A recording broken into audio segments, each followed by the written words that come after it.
ചെറിയ ചെറിയ വേഷങ്ങളിലൂടെ സഹനടനായി കോമഡി ആക്ടറൊക്കെയായി മലയാളികൾക്ക് പ്രിയങ്കരനായ നടനാണ് നന്ദു.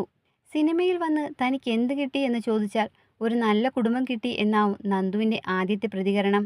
ഇപ്പോൾ തൻ്റെ വിവാഹ ജീവിതത്തിൻ്റെ 27 വർഷങ്ങൾ കടന്നുപോയതിൻ്റെ സന്തോഷം പങ്കുവെച്ചെത്തിയിരിക്കുകയാണ് താരം. 1997 സെപ്റ്റംബർ 3-നായിരുന്നു നന്ദുവിൻ്റെ വിവാഹം. അന്ന് വിവാഹ ദിവസമെടുത്ത ഒരു ഫോട്ടോയും 27 വർഷങ്ങൾക്കിപ്പുറം ഇന്ന് സെപ്റ്റംബർ 3-നെടുത്ത ഒരു ഫോട്ടോയും ചേർത്ത് വച്ചാണ് നന്ദു തൻ്റെ വിവാഹ വാർഷികത്തെക്കുറിച്ച് സോഷ്യൽ മീഡിയയിലൂടെ അറിയിച്ചത്. സുഹൃത്തിൻ്റെ മകളായിരുന്നു കവിത. ഞങ്ങളുടേത് പ്രണയവിവാഹമാണെന്ന് നേരത്തെ ഒരു അഭിമുഖത്തിൽ നന്ദു തന്നെ വെളിപ്പെടുത്തിയിരുന്നു. അഹം എന്ന സിനിമയിൽ അസിസ്റ്റന്റ് ഡയറക്ടറായി പ്രവർത്തിക്കുന്ന കാലം.